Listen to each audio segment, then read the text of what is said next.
Hello everyone, मैं शुएब अहमद आज आप सभी का स्वागत करता हूं गुरु नर्सिंग एकेडमी में। साथियों, मेरे प्यारे साथियों, आज हम बात करने वाले हैं हमारा नया टॉपिक सीपीआर के बारे में और सीपीआर के रिलेटेड जो क्वेश्चन आप सभी के सामने बनते हैं वो सब हम बात करते हैं। जी हां, आप सभी को मेरी तरफ से बहुत बहुत गुड इवनिंग गाइस। आज का टॉपिक जो रहेगा वो सीपीआर पे रहने वाला है। किस पे रहने वाला है? सीपीआर पे रहने वाला है। सीपीआर।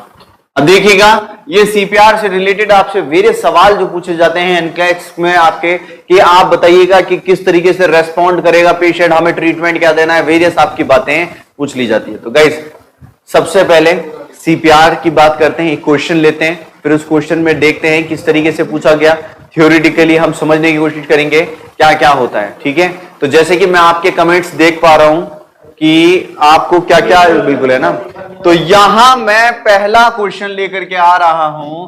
आपका पहला क्वेश्चन आता है, ये जवाब दीजिएगा आराम से। यहां बोला जा रहा है client who is unresponsive and pulseless. एक क्लाइंट जो अनरेस्पॉन्सिव है एंड पल्सलेस है and who has a possible neck injury is brought into the emergency department after a motor vehicle crash. What should the nurse do to open the client's airway? सीधा simple पहला। जी अनिल जी, बहुत बहुत नमस्कार आपको। साथियों, यहां आपसे एक सवाल ये बोला गया, एक पेशेंट है अनरेस्पॉन्सिव पल्सलेस पेशेंट है, उसको हमने बुलाया, लेकर के आए मोटर व्हीकल क्रैश के बाद। अब आप मुझे बताएं कि आप उसका एयरवे कैसे ओपन करने वाले हैं। A, insert oropharyngeal airway. Second है tilt the head and lift the chin. And third है place in the recovery position. And fourth है stabilise the skull and push up the jaw. तो अब बताइएगा यहां क्या रेस्पॉन्स आने वाला है। इस क्वेश्चन के बाद मैं आपको ये बताऊंगा किस तरीके से आपका क्या सीन चलने वाला होता है। शुभम जी ने बोला, ठाकुर मीनाक्षी जी बोल रहे हैं डी ऑप्शन की तरफ कि सर हम यहां पर डी ऑप्शन कर सकते हैं। चलिए गाइस, बताते जाइए जल्दी से कि हमसे बोला गया। देखिएगा, मोस्ट इंपॉर्टेंट आपसे बोला जाए सीपीआर, ये एक ऐसा टॉपिक है जिसमें दो तीन हर पेपर में एक क्वेश्चन आते हैं। आपसे बोला जा रहा है client who is unresponsive pulseless. एक क्लाइंट अनरेस्पॉन्सिव है, पल्सलेस है, आप उसका मुंह खोलने के लिए क्या करेंगे? रितु जी, डिंपल जी, तनुश्री जी, जयंत स्वामी जी, आप सभी साथियों ने जवाब जो दे रहे हैं, नीतू जी ने भी जवाब दिया कि सर यहां पे हम करने वाले हैं stabilise the skull and push up the jaw. क्या करने वाले हैं भाई? Stabilise the skull and push up the jaw. आपने ये करना है कि as a health care provider, health care team, हमें यूज में लेना पड़ता है जॉ थ्रस्ट मैन्योवर। क्या लेना पड़ता है? जॉ थ्रस्ट मैन्योवर लेना पड़ता है। बट अब इसको समझिएगा क्या होता क्या है मामला। साथियों, आपका जब हम बोलते हैं सीपीआर, सबसे पहली बात तो यह कि आपसे एग्जाम के अंदर पूछ लिया जाता है कि सीपीआर का फुल फॉर्म क्या होता है, तो हमें एक पता होना चाहिए। इसको कहते हैं कार्डियो पल्मोनरी रिससिटेशन। क्या कहते हैं? कार्डियो पल्मोनरी रिससिटेशन कहते हैं। दूसरे नामों के अंदर हम इसको आप बीएलएस भी कहते हैं। बीएलएस का माने के बेसिक लाइफ सपोर्ट। देखिए, ये छोटी सी बातें हैं, ये अपन समझ जाएंगे, फिर सारे क्वेश्चन हम इजीली डील कर सकते हैं। बोला गया यहां बीएलएस। क्या बोला गया भाई? बीएलएस। अब देखें, सबसे पहली बात तो आप ये समझिएगा बीएलएस होता क्या है। बीएलएस का मतलब ये है, आपके पास कोई पर्टिकुलर कोई इंस्ट्रूमेंट या फिर कुछ ऐसी मशीनें नहीं है जिससे हम पेशेंट की जान बचा सकें। मान लीजिए रास्ते से जा रहे थे, कोई इंसान मिला और उस इंसान की जान बचानी है आपको, तो आपने क्या किया?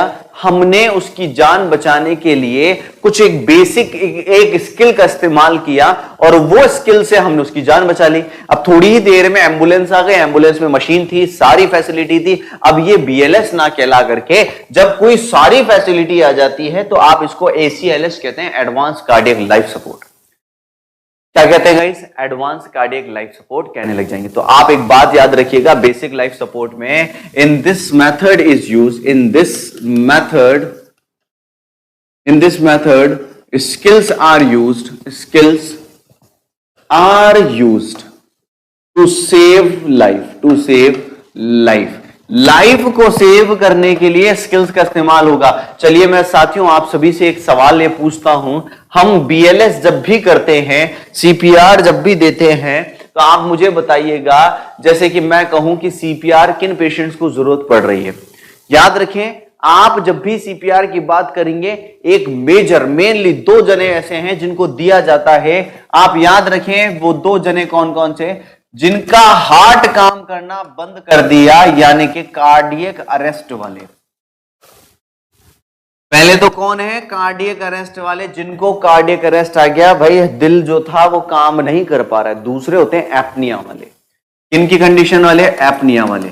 अब देखें, आपके ये 2 मेजर ऐसी कंडीशन है, फिर इसके अंदर सब कंडीशन आ जाती है, पॉइजनिंग का हो जाना, ये हो जाना।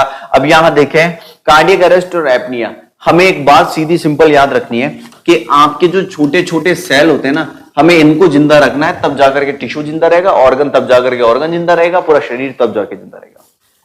साथियों, यहां पर आपकी जो ब्लड वेसल्स जा रही है, हमारा मकसद ये होता है कि हम इस दिल से, आप इसमें से ब्लड को पंप करते रहें और यहां तक पंप पहुंचता रहे।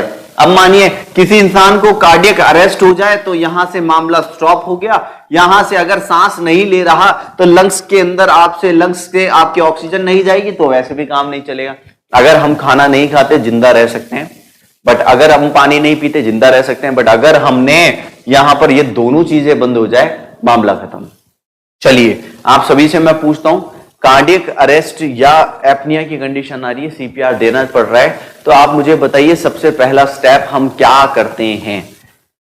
अगर आपसे बोला जाए बीएलएस का सबसे पहला स्टेप क्या होता है, बीएलएस का फर्स्ट स्टेप क्या होगा, चलिए कौन बताएगा बीएलएस का सबसे पहला स्टेप क्या होता है। हाँ जी, बताइएगा बीएलएस का सबसे पहला स्टेप कौन सा है। हमने बोला भाई बीएलएस करते हैं, बीएलएस का कौन सा पहला स्टेप होगा। जी साथियों जवाब दें, क्या होता है बीएलएस का पहला स्टेप। Anil ji basic life support पे अटक गए, तनु जी रेस्पॉन्स चेक करेंगे, check response, client safety first. Shubham Tailor ji ने बोला क्लाइंट सेफ्टी। डिम्पल जी बोल रहे हैं चेक पल्स। भाई मैं डायरेक्ट पल्स चेक कर लूं, रेस्पॉन्स विच कैरोटिड आर्टरी। भाई मैं आप सभी को एक बात बोलूं, मैं रेस्पॉन्स चेक नहीं करूंगा। पहला रेस्पॉन्स चेक करना नहीं होता, आपको शुभम टेलर जी ने बताया चेक फॉर कॉन्शियसनेस, ये भी नहीं करते ठाकुर मीनाक्षी जी। हमें जो पहला करना पड़ता है वो स्टेप होता है सीन सेफ्टी का स्टेप। क्या भाई, सीन सेफ्टी का स्टेप कहलाता है। पहला स्टेप सबसे पहले सीन सेफ्टी का। देखो भाई, यहां आपका एक सवाल में ये बोला गया था, एक पर्सन है उसको मोटर व्हीकल क्रैश हुआ। क्या हुआ, मोटर व्हीकल क्रैश हुआ। अब मान लो मैं पेशेंट था, वो इस रोड के ऊपर, बीच हाईवे के ऊपर, यहां पर ये हाईवे था, इस हाईवे के ऊपर यहां पर पेशेंट का एक्सीडेंट हुआ, पेशेंट यहां पड़ा हुआ है और मैं बोल रहा हूं मैं पल्स चेक करूंगा। तो क्या आपकी पल्स चेक करना, क्या आपका एयरवे चेक करना सही रहेगा, मामला नहीं रहेगा। याद रखें, सबसे पहले बात यह होती है, हमने जैसे कि मैं बैठ गया यहां पर, बैठ करके इसकी पल्स चेक करने की कोशिश कर रहा हूं और यहां से ट्रक आया, ट्रक आने के बाद वो ट्रक आपको लेकर के चल देगा।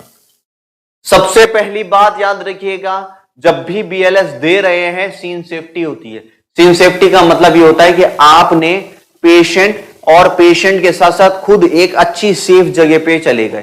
कहां चले गए भाई, ये याद रखिएगा। कभी भी आप पल्स चेक करना कर देंगे, रॉन्ग हो जाएगा आंसर। आपको करना है सीन सेफ्टी करना है, ठीक है। सीन सेफ्टी, मान लीजिए कहीं कमरे में आग लग रही है, आपके सामने मैं बेहोश हो गया हूं। क्या हो गया हूं भाई, मैं बेहोश हो गया हूं। अब जब मैं बेहोश हुआ तो आग लग रही थी, मैं बेहोश हो गया। अब मुझे बताइएगा कि मैं क्या रेस्पॉन्स करूंगा। कोई बचाने वाला आया तो वो क्या रेस्पॉन्स करेगा, चलिए बताइए। सबसे पहले वो यही तो करेगा, है ना, सबसे पहले यही तो करेगा। हाँ, नीतू जी बोल रही दूसरी गाड़ी फिर उड़ा देगी दोनों को, बिल्कुल उड़ा देगी दोनों को। तो आपको ये करना है कि जब भी किसी इंसान को बचाना है तो हमें ये करके चलना है कि सबसे पहले सेफ प्लेस पे, तो यहां आपको ये करना पड़ेगा, move the patient to a safe place, move the patient to a safe place. Safe place के ऊपर मूव करना है, एक पेशेंट को ले जाकर के सेफ प्लेस पे मूव करना है। कर दिया भाई, आप भी सेफ वो भी सेफ। चलिए, दूसरा काम होता है हमारा कि आपने कहा था सर हम उसका रेस्पॉन्स चेक करते हैं, तो हमारा दूसरा काम होता है चेक रेस्पॉन्स। क्या होता है भाई? Check response of patient.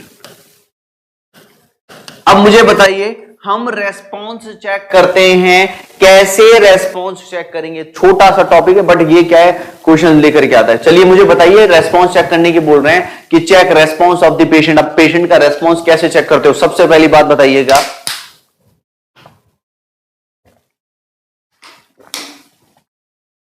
आपसे बोला जा रहा है पेशेंट का रेस्पॉन्स चेक करना है, फिर उसके बाद मैं बहुत सारे क्वेश्चंस पे आऊंगा।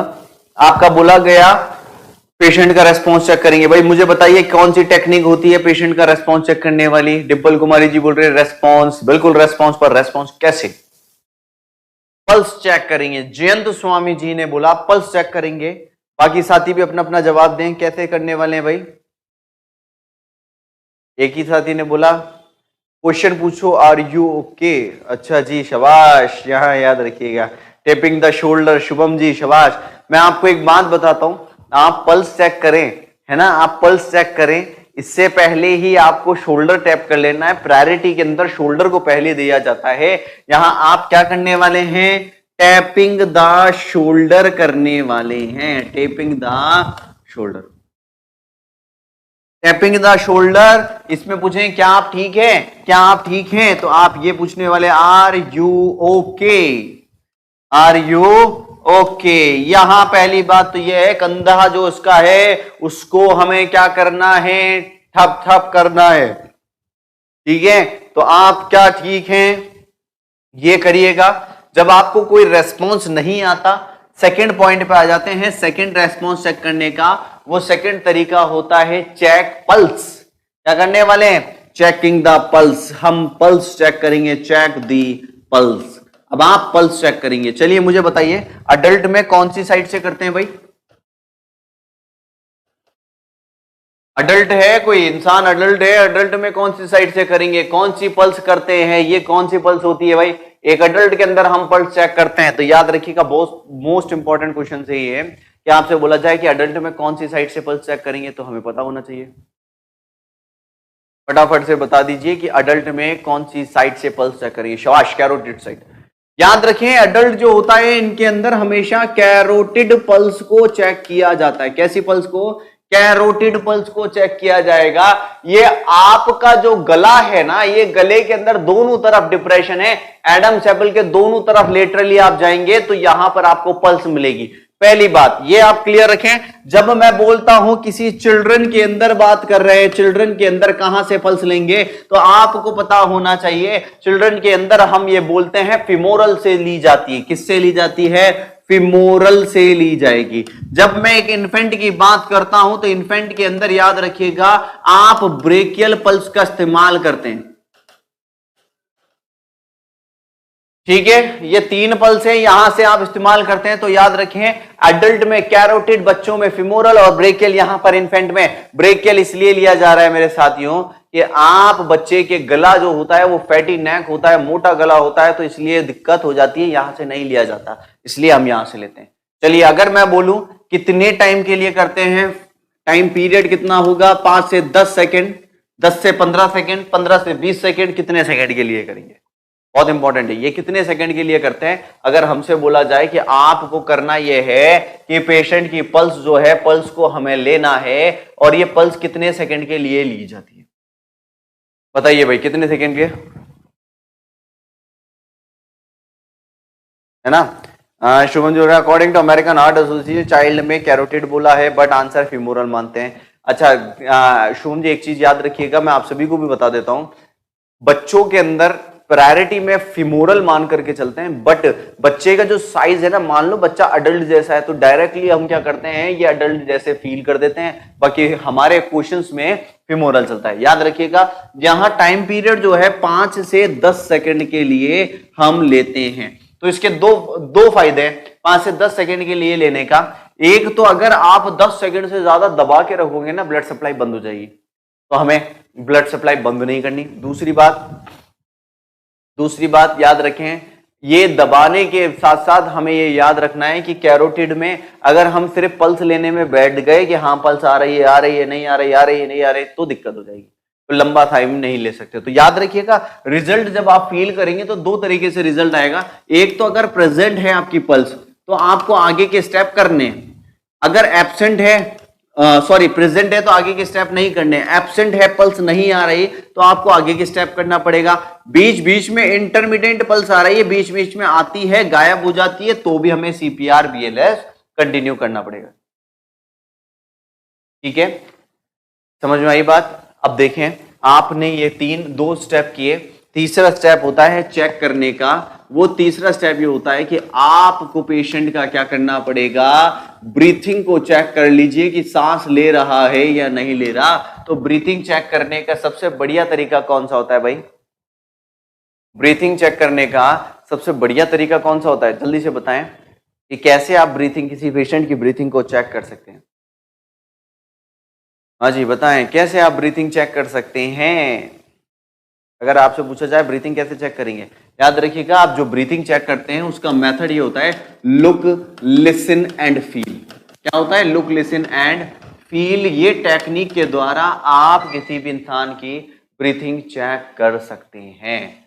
याद रखिएगा, ब्रीथिंग चेक करने का तरीका ये होता है।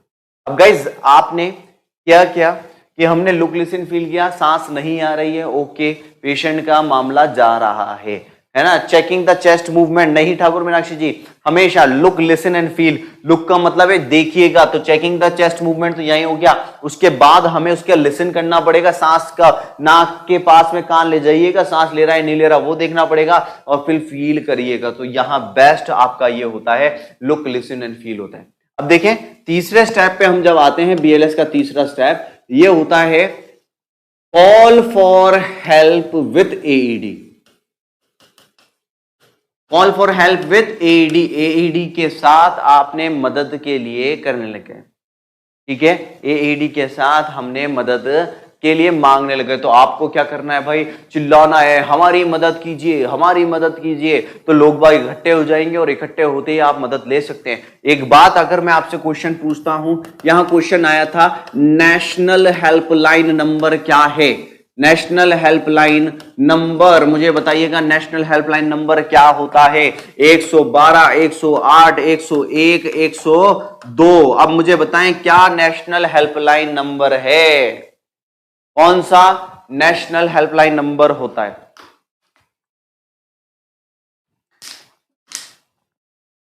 कौन सा नंबर नेशनल हेल्पलाइन नंबर होता है? देखिएगा, कोड ब्लू तो हम कर सकते हैं, बट हॉस्पिटल में करते हैं code blue, code red, but बाहर की बात कर रहे हैं। रितु जी ने बोला 108, 112। भाई अगर आपसे बोला जाए कि नेशनल हेल्पलाइन नंबर क्या आता है? तनु जी ने बोला 108, स्नेहा जी बोल रहे हैं 112, 108, डिंबल जी 108, शुभम जी 108, अमृतपाल जी 108। चलिए मैं आपको बोलता हूं, यहां नेशनल हेल्पलाइन नंबर पूछा जाए तो 112 पे मिलाना है। किस पे मिलाना है भाई? 112 पे मिलाना है। मैं अगर बोलता हूं क्वेश्चन आता है national medical emergency, medical emergency number, national medical emergency number, तब जाकर के 108 पे मिलाइएगा। क्यों 112? ठीक है, स्नेहा जी बोल रहे हैं 112 हो गया है, अब 108। ऐसा कुछ भी नहीं हुआ है, मैं आपको बताता हूं। 112 पे जब फोन करते हो ना, ये 112 पे जब फोन करोगे आपको सारी हेल्प एक ही नंबर से मिल जाएगी। मुझे घर में कहीं आग लग रही है, किसी की आग लग रही है, तो यहां फायर का काम कर सकते हैं, फायर बुला सकते हैं। पुलिस को बुलाना है, पुलिस को बुला लिया। पुलिस के साथ साथ मुझे किसी को मेडिकल हेल्प, एम्बुलेंस बुलानी है, मैं ये एम्बुलेंस भी बुला सकता हूं। या कोई और हेल्प चाहिए, मैं 112 से कर सकता हूं। अब कोई और हेल्प का ये मतलब नहीं है कि सर हमारे पास पॉकेट मनी खत्म हो गई है, आप थोड़ी सी पॉकेट मनी भेज दीजिए। 112 ये आपदाओं से लड़ता है। और जब मैं बोलता हूं कि सर ये तो क्या होता है कि आप फोन करोगे तो आपको फोन करने के बाद पूछेंगे कहां है, क्या दिक्कत है आपकी, आप मुझे नाम बता दीजिए, पता बता दीजिए, हम अभी पहुंचाते हैं टीम को। तो फिर ये वहां के पास वालों से कोऑर्डिनेट करते हैं और सटाक से एम्बुलेंस भेज देते हैं और वहां जाकर के एम्बुलेंस आ जाएगी। अब गाइस यहां याद रखें, एम्बुलेंस के लिए एक स्पेशलाइज्ड 108 नंबर दे दिए गए। क्या 108? अब 108 पे जब फोन करोगे तो एम्बुलेंस ही आएगी, आग बुझाने वाली गाड़ी नहीं आएगी। अगर आप 112 पे करते हो तो सारी गाड़ियां आ जाएगी, बट 108 पे तो एम्बुलेंस ही आएगी।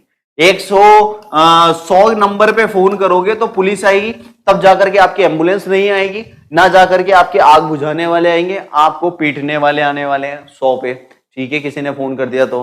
और आग लगी है, आग मतलब अंदर से गैस्ट्रिक वाली आग नहीं जो आपने एमएसएन में पढ़ी है। आग वो होती है जो एक लग जाती है, बाहर लग जाती है, दूसरे लगा देते हैं। ठीक है, कोई अपना अपने पे लगा देता है। तो ये आग जो होती है इसको बुझाना है आपको, तो कौन सा नंबर आता है भाई आग बुझाने के लिए? कौन सा आता है भाई? चलिए बताइए, आग बुझाने वाली फायर के लिए बुलाने के लिए कौन सा नंबर आएगा? आग बुझानी है मुझे, इस इंसान की आग बुझानी है, तो मुझे बताएं कौन सा नंबर आने वाला है? जल्दी से बताएं कौन सा नंबर आएगा। तो ये है नंबर। हमें क्या है, हमेशा चिल्लाना है, चीखना है कि बचाइए, मदद करिए, मदद करिए, तो मदद आएगी। अब देखें यहां पर एक एक स्टेप आपका फिक्स है। मामा जी आ गए, अच्छा जी मामा जी आ गए। यहां याद रखिएगा, आपको जब आग बुझाने की बात की जाए तो 101 पर फोन कर देना, आपके लिए आ जाएगा। अच्छा, वुमेन सेफ्टी का भी आप देखो, यहाँ पे भी रितु जी ने वुमेन सेफ्टी की बात कर दी। 1090 पे फोन करोगे, वुमेन एंड चाइल्ड सेफ्टी के लिए आ जाएंगे। चलिए आ जाएंगे, वो तो कोई बात नहीं, सीपीआर पढ़ रहे हैं। देखिएगा, यहां हमने call for help with AED. AED एक मशीन होती है जिसको कहा जाता है, क्योंकि एग्जाम में पूछा जाता है एईडी क्या होता है। एईडी का मतलब होता है ऑटोमेटेड एक्सटर्नल डिफिब्रिलेटर। ठीक है, ऑटोमेटेड एक्सटर्नल डिफिब्रिलेटर के साथ बुलाना है। भाई बुला लिया हमने। अब जब ये 3 स्टेप हो गए हैं, आपके तीनों हो गए, चौथे स्टेप पे आइएगा। हमें CAB को फॉर्मूलो करना है, स्टार्ट कंप्रेशन करना पड़ेगा। स्टार्ट कंप्रेशन स्टार्ट करना है। अब जब कंप्रेशन स्टार्ट करोगे, लोकेशन हमें पता होनी चाहिए कहां पर लोकेशन रखते हैं। तो अडल्ट में जो हम करेंगे वो ज़ीफी स्टर्नम पर रखते हैं हाथों को। किस पे? ज़ीफी स्टर्नम पे। ज़िफॉइड स्टर्नम जो होता है छाती का, यहां पर हाथों को रखेंगे, ज़ीफी स्टर्नम पर रखेंगे। जब एक इन्फेंट के अंदर बात करते हैं तो इन्फेंट के अंदर आप निप्पल लाइन के ऊपर रखते हैं। कहां? निप्पल लाइन जो होती है, क्योंकि देखो बच्चों के अंदर क्या होता है, छाती छोटी होती है, बड़ों के अंदर तो हम इस लोकेशन पे रख देते हैं, बट बच्चों के अंदर निप्पल लाइन के ऊपर जाकर के रख देंगे। रख दिया भाई मामला। अब यहां आपको हाथ कैसे रखने, हैंड पोजीशन भी देखें। हैंड पोजीशन क्या होगी? आपके जो हाथ है वो इस तरीके से, एक हाथ के ऊपर दूसरा होना चाहिए, और जब दबाएं तो यहां पर हील जो होती है इससे दबाना है, और जोर जो लगेगा वो कंधे का जोर लगेगा। ऐसे नहीं कि हाथों से यूं यूं कर करके दबा रहे हैं, तो इससे कुछ भी नहीं होगा, आपको कंधे का जोर लगाना है। साथ ही साथ यहां पर बोथ हैंड्स का इस्तेमाल किया जाता है अडल्ट के अंदर। अडल्ट में तो दोनों हाथ का इस्तेमाल करेंगे, हो सकता है बच्चे के अंदर एक और या फिर 2 हैंड्स का, दोनों हैंड का इस्तेमाल कर सकते हैं चिल्ड्रन के अंदर। और इन्फेंट जो होता है ना, इन्फेंट में दोनों हाथ लगाएंगे, दोनों हाथ से दबाएंगे तो छाती पिचक जाएगी। तो हमें का है ना, लोअर जीफी और 1/3 का भी बता दीजिए। बिल्कुल, लोअर जीफी यही तो होता है?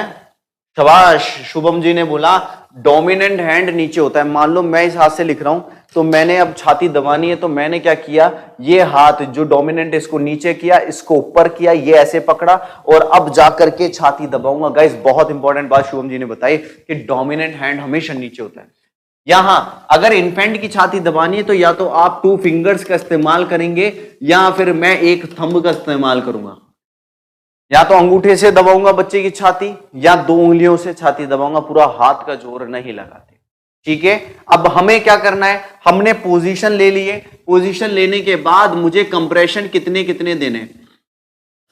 अगर आपसे बोला जाए एक अडल्ट है और अडल्ट को बचाने वाला एक भी हो सकता है, 2 लोग भी हो सकते हैं, तो कितने कंप्रेशन वेंटिलेशन का रेशियो होगा? जल्दी से बता दें, फिर फटाफट आगे चलना है अपन को। आपसे बोला गया एक अडल्ट है, उसके एक बचाने वाला या 2 बचाने वाला, कोई भी हो, एक हो बचाने वाला, 2 हो, आपको उसका कंप्रेशन कितने देने, छाती कितनी दबानी है?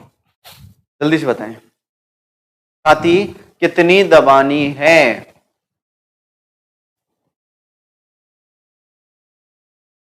हमसे बोला जाए कि अडल्ट में 1 है या 2 है, छाती कितनी दबाएंगे?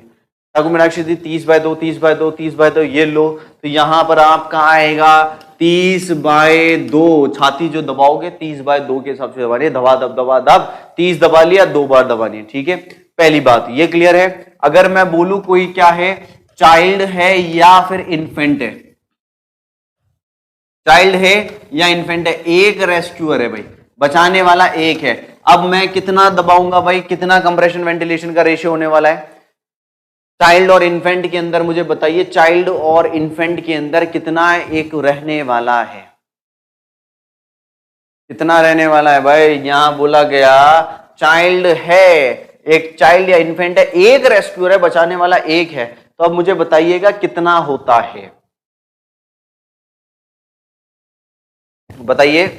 एक जना है 30/2, 15/2, 15/1। इफ वन रेस्क्यूअर, सिर्फ और सिर्फ बचाने वाला एक है, याद रखिएगा। आप अगर 15/2 जा रहे हो ना, बिल्कुल बहुत बढ़िया, आपका गलत जा रहा है आंसर।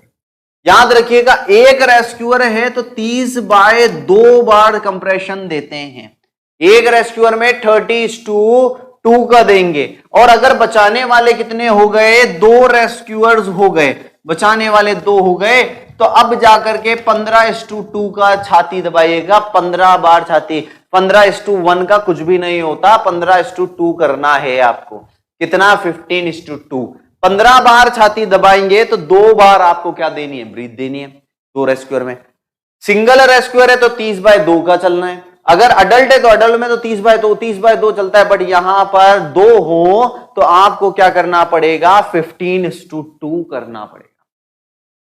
ये बात अभी रिमेंबर कर लीजिए। अगर आपके दिमाग में ऐसी बात आ रही है कि 15:1 करेंगे, बिल्कुल एब्सोल्युटली रॉन्ग है, क्योंकि हमने 15:2 इसलिए किया कि आपको ब्रीथिंग की फ्रीक्वेंसी को बढ़ाना था।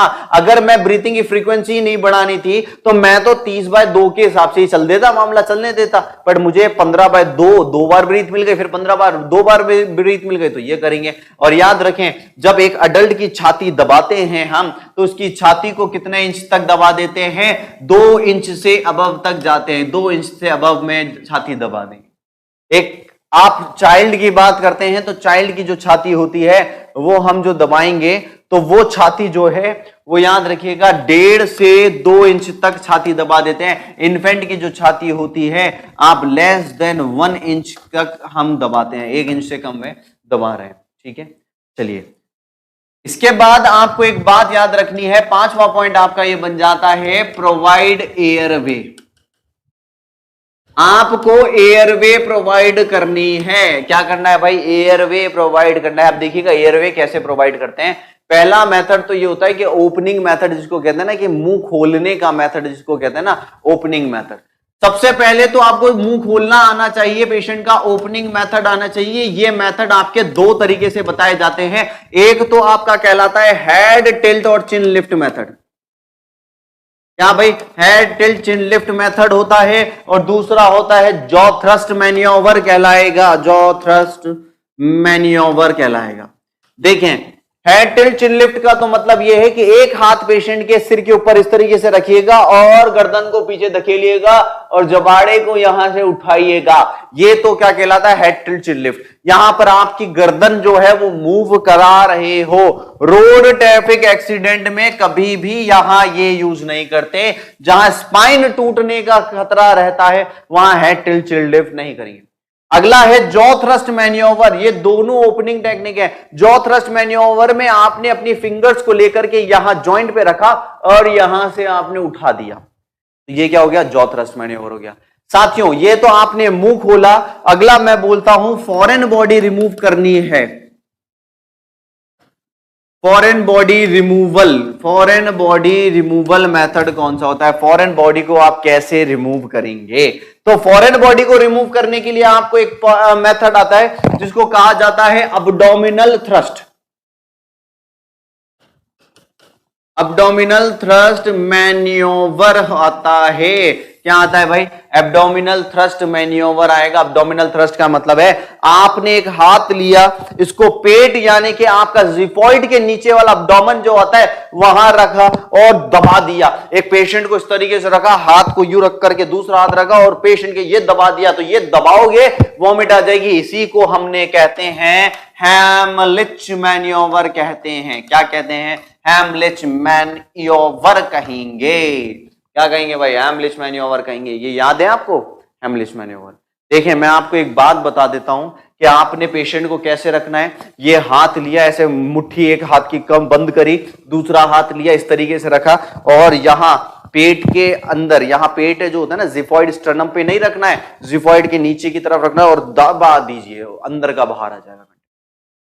जबकि मैं बात करूं बच्चों के अंदर, छोटे बच्चे हैं, जैसे कि आपका इन्फेंट है, इन्फेंट के गले में कुछ चला गया तो आपको बैक स्लैप देनी पड़ती है। बैक स्लैप, कमर को इस तरीके से लेटा दीजिएगा और पीछे की तरफ थपथपाना है, धप धप धप थपथपाना है, तो ये आपका बैक स्लैप दिए जाते हैं। ये दोनों चीजें जो होती है ये 5 देने हैं, 5 देने पड़ते हैं, 5 बार देने पड़ते हैं। थपथपा भी रहे हैं तो 5 बार थपथपाना पड़ेगा। क्या भाई? 5 बार थपथपाना पड़ेगा निकालने के लिए। ये तो रही बात। अब मैं जानना चाहता हूं सर, हमारा अगला स्टेप जो है प्रोवाइड ब्रीथिंग है। फटाफट ये देख करके आगे बढ़िए। प्रोवाइड ब्रीथिंग, प्रोवाइड ब्रीथिंग का मतलब है हमें ऑक्सीजन देना है। अब देखिएगा हमारे मुंह से हम जब सांस छोड़ते हैं 16% ऑक्सीजन रहती है ना, 16% ऑक्सीजन रहती है। अब आपने क्या किया, मैं बोलता हूं सर मुझे अडल्ट को ऑक्सीजन देनी है, तो अडल्ट में आप क्या करेंगे? याद रखिएगा माउथ टू माउथ करते हैं, माउथ से माउथ में ऑक्सीजन देते हैं, माउथ से माउथ में ऑक्सीजन देते हैं और नाक को पिंच कर लेते हैं। और जब ऑक्सीजन देते हैं तो छाती की तरफ, मूवमेंट की तरफ देखते हैं कि छाती ऊपर नीचे हो रही है नहीं हो रही है। पहली बात तो ये याद रखिएगा। दूसरी बात याद रखिएगा, एक बच्चा है जैसे कि इन्फेंट है, इसके मामले में क्या होता है, हम नोज टू माउथ देते हैं। बच्चे के मामले में नोज टू माउथ देते हैं, नाक से माउथ में हवा दे रहे हैं, माउथ से नाक में हवा दे रहे हैं, क्योंकि बच्चे के लंग्स होते हैं बहुत छोटे होते हैं। अगर माउथ से माउथ दोगे फट जाएंगे लंग्स, तो नाक से, माउथ से नाक में देनी है हवा, देनी है। अब देखो ये तो हमने हवा देते गए, और हवा कैसे कैसे देनी है मैंने आपको बताया था ना। अडल्ट में 1 बचाने वाला, 2 बचाने वाला, 30 कंप्रेशन दे दो, फिर जाकर के माउथ खोलो और उसके बाद उसको सांस दे दो। बच्चे के अंदर 2 बचाने वाले हैं तो 15:2 का रेशियो करके आप उसको बचाएंगे। क्या करेंगे भाई? बचाएंगे। तो आपको ये बात क्लियर है, ये हमें करना पड़ता है। अब देखिएगा बात आती है आपके कोविड प्रोटोकॉल की। क्या भाई? Covid protocol. कोविड प्रोटोकॉल में आपके क्या हो रहा है, जल्दी से मुझे बताइएगा। माउथ टू माउथ आप देना चाहेंगे किसी को कि जिसको कोविड हो, या फिर हमें पता है यार ये इसको कोविड है, चांसेस बनेंगे माउथ टू माउथ देने के? एक इंसान मास्क हटा करके बात नहीं कर सकता, वो माउथ से माउथ उसको देगा। ये कैसी दुनिया है भाई? है जालिम दुनिया। चलिएगा, कोविड प्रोटोकॉल में आप एक याद रखें, यदि आपके पास क्या नहीं है, अगर आपका मन नहीं मान रहा कि हम इसको माउथ टू माउथ दें, आप कंटिन्यू चेस्ट कंप्रेशन देते रहिए। क्या करते रहिए? चेस्ट कंप्रेशन देते रहिएगा। और दूसरी बात, अगर किसी के दिमाग में आकर ये बात आ जाती है कि सर ये पेशेंट कोविड का है, मान लो कोविड का पेशेंट है और आपको पता है कि हमें यार सर इसको ऑक्सीजन देनी पड़ेगी, तो एक बात मैं आपको पहले क्लियर कर देता हूं, कोविड के पेशेंट को बचा पाना वेंटिलेटर के द्वारा ही नहीं हो पा रहा है, तो आपके लंग्स में इतनी ताकत नहीं है कि आप क्या करने लग जाएं कि उसको सांस दे दे करके बचाएं। ठीक है, तो आप दिमाग से ये बात निकाल दीजिएगा। कोविड वाले पेशेंट जो होते हैं ना, हमें पता लग जाता है कोविड का है, तो आप कोविड वाले पेशेंट में माउथ टू माउथ सीपीआर का मतलब नहीं होता, कोई सीपीआर नहीं दिया जाता। ठीक है, कोई सीपीआर का मायने नहीं है कि आप कोविड वाले पेशेंट के क्या कर रहे हैं, माउथ टू माउथ दे रहे हैं। याद रखिएगा वो तो वेंटिलेटर पे, क्योंकि जांचें चलती है वेंटिलेटर पे और वेंटिलेट करना पड़ता है, सारी बातें हमें करनी पड़ेगी। चलिए अगले क्वेश्चन पे आता हूं मैं। पहले वाले क्वेश्चन का आपको ये समझा दिया था मैंने कि आपको जब भी करना है तो ओपनिंग टेक्निक होती है जॉ थ्रस्ट मैन्यूवर, तो ये आपका क्या है, जॉ थ्रस्ट मैन्यूवर है। और जब भी जॉ थ्रस्ट मैन्यूवर करेंगे, आप फटाफट क्वेश्चन पे आ जाइएगा। जब भी जॉ थ्रस्ट मैन्यूवर करते हैं, एयरवे खोलने के लिए करते हैं, और इससे आपका सर्विकल स्पाइन, जिन पेशेंट का कंफर्म होता है ना सर्विकल स्पाइन हो गया है, ये टूट गई है, तो ये जब टूट गई है हमको नीड हो जाएगी O2 की, बिल्कुल हो जाएगी। तो याद रखिएगा, यहां अगर किसी का सर्विकल स्पाइन टूटा हुआ है, एक्सीडेंट लग रहा है, सस्पेक्टेड है, कंफर्म है, तो आप जॉ थ्रस्ट के द्वारा कीजिएगा, हेड टिल्ट को मत कीजिएगा।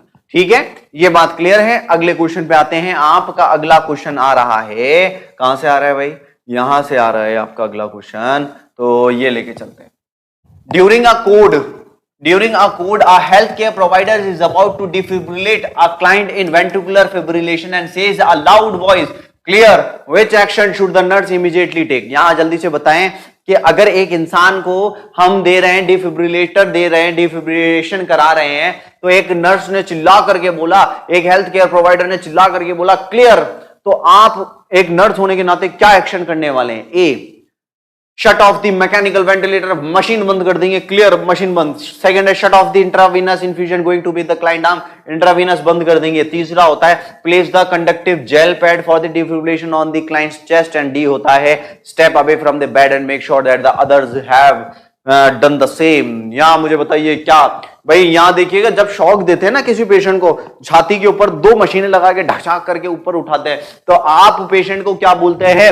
ऐसे चिल्ला करके बोलते हैं I clear, you clear, we all clear, मैं सेफ, तुम सेफ और हम सब सेफ, और ये दे दिया झटका पेशेंट को और पेशेंट उठ कर गया।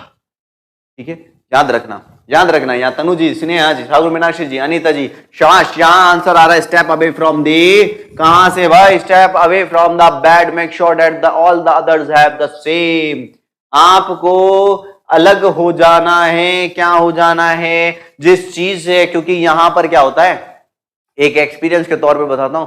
पहले कोई एक अनट्रेन्ड हमारा कोई साथी था, वो साथी क्या करता था, जाकर के सीपीआर देने जा रहे हैं और डॉक्टर्स के सामने कि मैं दूंगा, छोटी सी तो हाइट थी, मैं दूंगा सीपीआर। तो वो जाकर के बेड के ऊपर बैठ गए और बेड के ऊपर बैठने के बाद पैड लगा रहे हैं, अब देते हैं सीपीआर। तो पीछे से डॉक्टर साहब ने दिया, देने के बाद हटो भाई, ये तू भी मरेगा, सबको लेकर के मरेगा। तो याद रखिएगा आपको करना क्या है, I clear, you clear, we all clear, ये चीज बोलनी पड़ती है। वी ऑल क्लियर, ये चीज बोलनी पड़ती है। ऐसा मतलब नहीं कि सब दूर है तो हमने सबको बोल दिया भाई हाँ दे दो, झटके दो, झटके दे जाओ, भाई झटके नहीं होते। I clear, you clear, we all clear करके और उसको दे दो शॉक। तो हमें ये बात क्लियर होनी चाहिए। तो रैशनल देखें फटाफट। For the safety of all the personnel, सबकी सेफ्टी के लिए हम क्या करते हैं, when the defibrillator paddles are being discharge, all personnel must stand back and be clear for the all the contact with the client on the bed. ध्यान रखिएगा, अगर आपने ऐसे कर दिया ना कि कई तो होते हैं पेशेंट के जैसे तबीयत खराब हो रही होती है, हम उसका प्लंग पकड़ करके खड़े रहते हैं स्टाइल से, ऐसे स्टाइल से, और वहां शॉक लगने वाला है। तो याद रखिएगा शॉक इतना तेज होता है कि आप ऐसे हीरो बन के खड़े रहेंगे और एकदम से झटका पड़ेगा ना तो हाथ झंझना करके और आप लेट जाएंगे। ठीक है, फिर आप क्लियर हो जाएंगे।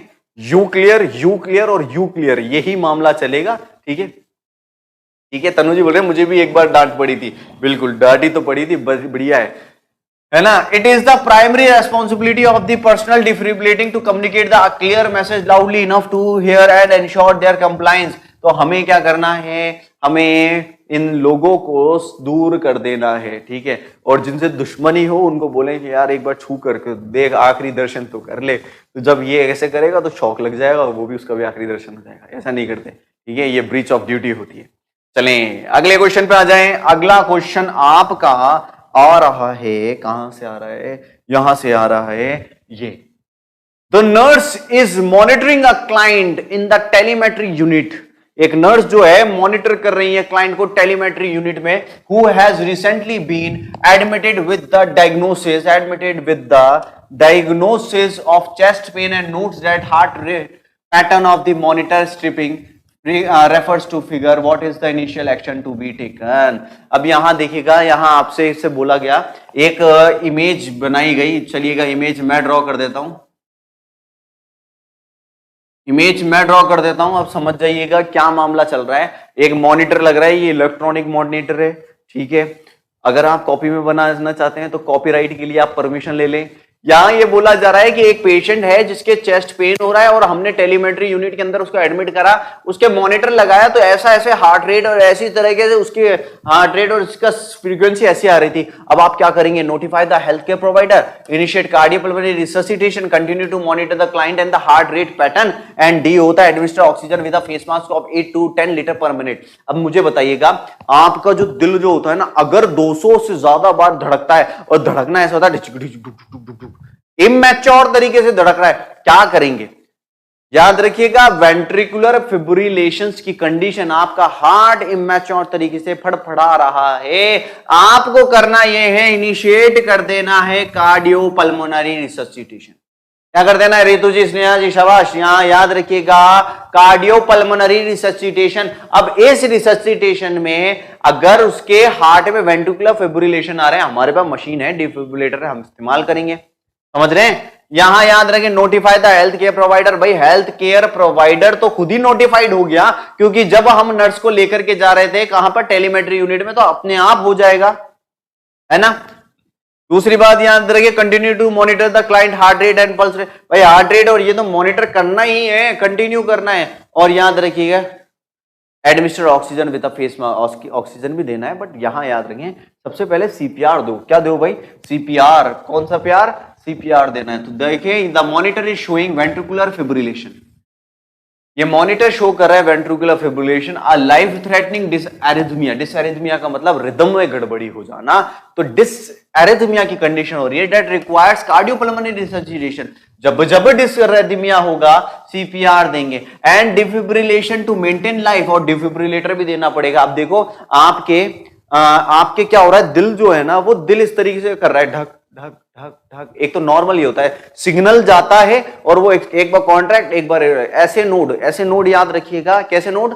ऐसे नोड जो होता है वो कॉन्ट्रैक्ट कराता है। अब मानो आपके क्या हो गया कंडीशन कि ऐसे नोड से इंपल्स जैसे अजीब तरीके से आ रही है, तो हमने क्या किया, एक बाहर से करंट का लेकर के आएंगे और वो करंट लगाया, और लगाने के बाद अब ऐसे नोड इज्जत से काम करेगा, और जब इज्जत से काम करेगा तो हार्ट भी बढ़िया काम करेगा। तो याद रखें आपने क्या कर देना है, सबसे पहले तो सीपीआर देना है, ठीक है। CPR is initially action, oxygen is necessary, and again initiate CPR in the priority because it will provide more oxygen to the client. तो आपको जनरली आपको सीपीआर चालू कर देना है। कर दिया चालू?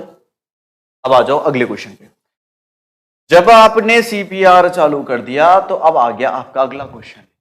अब अगला क्वेश्चन क्या है? A client tells the home care nurse, एक क्लाइंट जो है वो बताती है होम केयर नर्स को, a client tells the home care nurse of a personal decision to refuse external cardiac resuscitation measure which is the most appropriate initial nursing action. यहां ये बात बोली जा रही है, client in the home care nurse, एक client जो है, client tells the home care nurse of a personal decision. एक क्लाइंट होम केयर नर्स वाला, एक होम केयर चल रहा है भाई, किसी पेशेंट के साथ होम केयर पे हो, है ना, और वो पेशेंट को शॉक देने के लिए वो पेशेंट मना कर रहा है, शॉक मत दीजिएगा, शॉक मत देना भैया, शॉक मत देना। अब आप क्या करोगे? A, discuss the client request with the client family, family के साथ डिस्कस करें। Notify the health care provider of the client request, health care provider of the client request, health care provider को फोन करें कि भाई इसकी जान जा रही है पर ये मना कर रहा है, शॉक मत देना। तीसरी बात, document the client request in the home care nursing care plan, कि हम इज्जत से उसके बारे में लिख दें कि इसने मना कर दिया था, हमने इसलिए जान नहीं बचाई। या फिर चौथा होता है, conduct a client conference with the home care staff to share the client request, और एक कंडक्ट करें होम केयर क्लाइंट की conference with the home care staff के साथ to share the client request. तो उसके साथ एक कॉन्फ्रेंस बना दें कि भैया आपकी एक मीटिंग है, आप मीटिंग ले लीजिए और फिर आपका बताया जाएगा। तो क्या होने वाला है यहाँ? चलिए जल्दी से बताएं क्या करने वाले हैं। एक पेशेंट है वो रिफ्यूज कर रहा है, भाई मुझे नहीं चाहिए, उसने पढ़ लिया होगा, शायद उसने अपनी क्लास देख ली होगी, अब जरूरत पड़ गई, उसको पता है इतना इतना करंट लगेगा, तो उसने मना कर दिया, मुझे करंट की जरूरत नहीं है। अब आप क्या करेंगे? जल्दी से बताएं क्या करने वाले हैं। भाई यहाँ साथी जो हैं वो जा रहे हैं आंसर की तरफ, कि हमें जो पूछा जा रहा है कि सर क्या हमारा मकसद होने वाला है। मैं ये कर दूं कि उसकी एक मीटिंग बना दूं, भाई जा तो रही है क्लाइंट की एक कॉन्फ्रेंस पे मीटिंग कर दें, नहीं होता ना ऐसा भाई। याद रखिएगा, notify the health care provider of the client request. आपको जो भी काम करना है ना, अपने हेल्थ केयर प्रोवाइडर को इन्फॉर्म कर करके ही करना है। समझ में आई बात? तो आपने नोटिफाई कर देंगे, ठीक है, पेशेंट का निकल लेगा, है ना, डिस्कस करेंगे तो पेशेंट तो निकल जाएगा। अब इस पेशेंट को लाना भी तो है लौट करके, तो आपको क्या करना है? आपको ये करना है, notify the health care provider of the client request. आपको क्लाइंट रिक्वेस्ट को हेल्थ केयर प्रोवाइडर तक पहुंचाना है। तो आप देखें, ठीक है, यहां आपको बोला ये जा रहा है, external cardiac resuscitation is a life saving treatment. आप जो एक्सटर्नल कार्डियक रिससिटेशन कर रहे हैं, लाइफ सेविंग प्रोसेस होता है। That a client may refuse, the most appropriate initial action is to notify healthcare provider। सबसे बड़ा एक्शन ये होता है, हेल्थ केयर प्रोवाइडर को बता दीजिए, do not resuscitate, DNR prescription from the healthcare provider is needed to ensure the client wishes। यहां याद रखना, अगर क्लाइंट ने मना कर दिया और डॉक्टर साहब भी बोले कि नहीं अब मत दो, ये मना कर रहा है, तो याद रखिएगा इसके लिए भी हमें डीएनआर लेना पड़ता है। कौन सा चीज लेनी पड़ती है? डीएनआर लेना पड़ता है। डीएनआर का मतलब होता है do not resuscitate. Do not resuscitate का प्रिस्क्रिप्शन लिखवाना पड़ेगा डॉक्टर साहब से कि डू नॉट रिससिटेट का प्रिस्क्रिप्शन आ गया और आप रिससिटेट ना करें, हेल्थ केयर प्रोवाइडर देंगे। The DNR prescription must be reviewed and renewed on a regular basis पर एजेंसी पॉलिसीज। आपको जो डीएनआर का जो होता है वो रिव्यू करते रहना है। ठीक है, क्या करते रहना है भाई? रिव्यू करते रहना है, रिन्यू करते रहना है पॉलिसीज के हिसाब से। तो आप पहली बात ये क्लियर रखें कि डीएनआर जो होता है, डू नॉट रिससिटेट का प्रिस्क्रिप्शन डॉक्टर से ले लीजिएगा। पेशेंट मना कर रहा है, डॉक्टर भी मना कर रहा है, तो लिख करके दे दो भाई। ठीक है, ये करना है। चलिए अगले क्वेश्चन पे आते हैं। आपका अगला क्वेश्चन आ रहा है ये, the nurse is assisting the client, the nurse is assisting in the care of the client who is to be cardioverted। cardioverted का मतलब है रिदम को चेंज करना है। the nurse should plan to set the monophasic defibrillator to which starting energy range level depending on the specific health care provided prescription। यहां याद रखना, हम हमारी मर्जी से तैयार नहीं हो सकते, इतना शौक देना है। सीपीआर कर दिया और पेशेंट निकल लिया तो फैमिली मेंबर के कहने लगते हैं कि दवा दवा करके जानबूझ करके मारने दिया इन लोगों ने। बिल्कुल। देखो एक चीज मैं आपको बताता हूं, आपको सीपीआर जो एक ऐसी चीज होती है, सीपीआर अगर आप रास्ते में भी जा रहे हो और किसी को जरूरत पड़ गई ना, बेझिझक उसकी फसलियां तोड़ दो, सीपीआर तो दो। समझ रहे हो? और कोई कानून आपको अंदर नहीं करेगा, कोई भी कानून अंदर नहीं करेगा। क्या फैमिली वाले बोल दे कि आपने फसलियां तोड़ दी, ये कर दिया, आपको पता है आप सही हैं, दीजिएगा। ठीक है, थोड़े बहुत चांटे वांटे पड़ जाएं कोई दिक्कत नहीं, बेफिक्र रहिएगा। बट एक मैं आपको एक बात बता देता हूं, गुड सैमारिटियन लॉ एक कानून है, गुड सैमारिटियन लॉ। इस लॉ के हिसाब से आप किसी की भी जान बचाने के लिए अपनी इमरजेंसी स्किल का इस्तेमाल कर सकते हैं। तो छाती दबाइए आराम से और बचाइए। ठीक है भाई, तो यहां A 50 to 100 जूल्स, B है 200 to 250 जूल्स, C है 250 to 300 जूल्स एंड D है 350 to 400 जूल्स होता है। आप जल्दी से बताएं, अगर आपसे बोला जाए, यहां एक बात ये बोली जाती है कि कितना ये क्लाइंट जो है कार्डियोवर्टेड है, इसको आप जब देने वाले हैं तो किस प्रकार से कितने जूल का देंगे। स्नेहा जी बोल रहे हैं ए ऑप्शन। क्या भाई ए ऑप्शन की तरफ जा रहे हैं साथी? तनुश्री बोल रहे हैं सी ऑप्शन की तरफ जा रहे हैं। और बाकी साथी कहां जा रहे हैं भाई? बाकी साथी सोने जा रहे हैं शायद। बताओ भाई यहाँ कितना देने वाले हैं? देखिएगा दो तरीके के शॉक्स होते हैं, एक मोनोफेजिक है, यहाँ बोला जा रहा है मोनोफेजिक, डाइफेजिक होता है। यहाँ याद रखिएगा अगर आप सी सी सी सी सी जा रहे हैं गलत है, याद रखिएगा ये डाइफेजिक होता है भाई, ये डाइफेजिक होता है ना। मोनोफेजिक में हमेशा आपको जो करंट देना है वो 50 से 100 जूल का देना पड़ता है। क्या बोला भाई? 50 से 100 जूल का देना पड़ेगा। देखें कैसे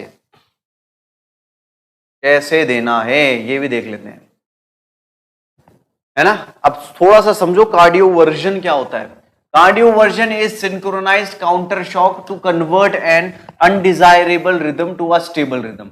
काउंटर वर्जन, कार्डियोवर्जन जो होता है ना, तो कार्डियोवर्जन में भाई होता क्या है मामला, अनसिंक्रोनाइज्ड शॉक होता है ना, जो दिल का अनसिंक्रोनाइज्ड शॉक है उसको सिंक्रोनाइज्ड या फिर रेगुलर रिदम में, डिजायरेबल एक स्टेबल रिदम में बदलना कार्डियोवर्जन कहलाता है।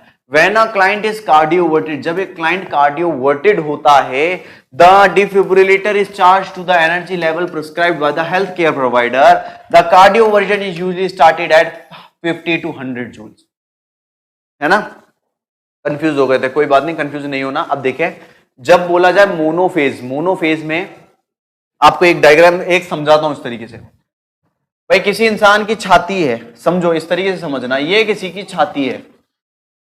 अब इस छाती के यहां पर दो तरीके से आपके पैड लगाए जाते हैं, एक इधर लगा दिया जाता है, एक इधर लगा दिया जाता है, रेड और व्हाइट इस तरीके से लगा दिया जाता है, लगाते हैं। यहां पर आपका दिल जो है वो लोकेटेड है, ये आपका दिल लोकेटेड है। अब देखो मोनोवर्जन में क्या होता है, मोनोफेजिक में क्या होता है, करंट निकलेगा, यहां से करंट निकला, ढक ढक ढक ढक ढक ढक ढक ढक ढक एक डायरेक्शन में गया, ये तो आपका क्या कहलाता है, ये मोनोफेजिक है। क्या है भाई? Monophasic shock, monophasic. ठीक है, डाईफेजिक में मामला क्या होता है, यहां से करंट गया और इस इलेक्ट्रोड से वापस करंट आएगा। अब एक तरफ से गया, पीछे से गया, पूरा हार्ट को कंट्रोल कर लिया। याद रखना मोनोफेजिक जो होता है इसमें सिर्फ 50 से 100 जूल का लिया जाता है, बट आपका जब बात करते हैं डाईफेजिक का तो मामला ही बदल जाता है। तो आप याद रखिए option 2, 3 are incorrect and identify energy level data too high. तो हमें एक बात याद रखनी है, जब आप शॉक देते हैं और मोनोफेजिक है तो हमें क्या करना है, 50 से 100। और डाईफेजिक की जब मामला आ जाता है तो डाईफेजिक में आप याद रखिएगा 200 जूल, 250 जूल, 300 जूल ये पावर होती है सबसे ज्यादा। इतनी पावरों में शॉक दिया जाता है। ठीक है, चलिए अगले क्वेश्चन पे आइए। अगला क्वेश्चन है आप सभी के सामने, ये सवाल क्या है, the nurse has been applied the patch electrodes of the automatic external defibrillator to the chest of a client who is pulseless. यानी कि हमने क्लाइंट के चेस्ट के ऊपर जो पल्सलेस था उसके चेस्ट पे लगाया। The defibrillator has interpreted the rhythm to a ventricular fibrillation, what action should the nurse prepare to perform next. ठीक है, तो डिफिब्रिलेटर ने क्या कर दिया, इंटरप्रिटेट किया रिदम को वेंट्रिकुलर फिब्रिलेशन की, इंटरप्रिटेट किया। ठीक है, हाँ डिफिब्रिलेटर में बिल्कुल। ए है administer respiratory breath during the defibrillation, defibrillation जब हो रहा है जब सांसें दे दें, करंट लग रहा है जब सांसें दे दें। दूसरा है perform cardiopulmonary resuscitation for 1 minute before defibrillating, 1 minute के लिए कार्डियोपल्मोनरी रिससिटेशन देते हैं। तीसरा है charge the machine immediately push the discharge button on the console and D है order any personnel away from the client charge the machine and defibrillator through the console. अब मुझे बताएं, हाँ है ना, अब हमें ये बताएं, आपको ये बोला गया कि आपको एक ऑटोमेटिक एक्सटर्नल डिफिब्रिलेटर देना चेस्ट के ऊपर जो पल्सलेस है एक पेशेंट, तो आप उसमें क्या काम करने वाले हैं, क्या काम करेंगे जिससे कि उस पेशेंट का क्या हो जाए, रिदम हमने इंटरप्रिटेट कर लिया। याद रखिएगा इंटरप्रिटेट किया है रिदम को, रिदम को इंटरप्रिटेट किया है आपने। अब आपने इंटरप्रिटेट कर लिया तो मतलब क्या होगा भाई, मैंने अपनी मशीन ने पढ़ लिया वेंट्रिकुलर फिब्रिलेशंस आ रहे हैं, अब आप क्या करेंगे। आपको मीनाक्षी जी बोल रहे हैं C charge the machine and immediately push the discharge button, charge करो डिस्चार्ज कर दो। ठीक है, तीसरा ऑर्डर, चौथा order any personnel away from the client, पहले तो अवे करवाऊं, उसके बाद चार्ज द मशीन, मशीन को चार्ज करने दें और चार्ज होते defibrillate through the console, defibrillate कर दें। बताइएगा क्या होने वाला है। सी वाले साथी भी बिल्कुल करेक्ट हैं, और बट याद रखिएगा यहां आंसर आपका ये होगा कि भाई सी से ज्यादा प्रायोरिटी आपको देनी पड़ेगी डी की तरफ। ऑर्डर एनी पर्सन अवे, आपने क्या कर देना है, ऑर्डर कर दो सबको कि अवे हो जाओ, दूर हो जाओ। मशीन ने तो रीड कर लिया, सबको करो दूर हो जाओ, हो गए दूर। Charge the machine, machine charge हो जाएगी, वो सिग्नल दे देगी मशीन चार्ज, चार्ज होते ही डिफिब्रिलेट द कंसोल, ढक करके शॉक दे दो, खत्म कहानी। यहां आपको थर्ड में क्या बोला गया, charge the machine and immediately push the discharge button, immediately discharge button करना। भाई डिस्चार्ज तो करेंगे बट ऑर्डर पर्सनल अवे, दूर भी तो करना है ना, उनको दूर भी तो करके चलोगे तो आप दूर कैसे कर सकते हैं, ऐसे दूर कर सकते हैं। तो चौथी बात याद रखिएगा, यहां चौथी ये है, if the AD advise to defibrillate, if AD is advise to defibrillate the nurse rescue और order all person away, away रखना है सबको, चार्ज द मशीन करनी है, पुश बोथ बटन्स को हमें पुश करना है सेम टाइम पर, एक ही टाइम पर दोनों को करना है ना। तो याद रखिएगा। अच्छा जी तनुश्री बोल रही है सर ऑटोमेटेड है तो ऑटोमेटिक होगी ना, भाई सारी मशीन ऑटोमेटिक होती है। एक तो होती है आपके हॉस्पिटल में जो आपको खुद शॉक लगाना पड़ता है, वो भी ऑटोमेटिक है, उसमें चार्ज नहीं करना पड़ रहा है। एक होती है जिसमें कंप्रेशन, रेस्पिरेशन सब अपना अपने आप चलेगा, रेस्पिरेशन शॉक सब चलेगा, बट हमें ऑटोमेटिक ये बोला गया कि आपको जब कंसोल को दबाना ही पड़ेगा। तो याद रखिएगा चार्ज डिलीवर हो जाता है इलेक्ट्रोड्स के द्वारा, ये मेथड को कहते हैं हैंड ऑफ डिफिब्रिलेशन। क्या कहते हैं, जब चार्ज निकलने लगता है तो उसको कहते हैं हैंड ऑफ डिफिब्रिलेशन कहा जाता है।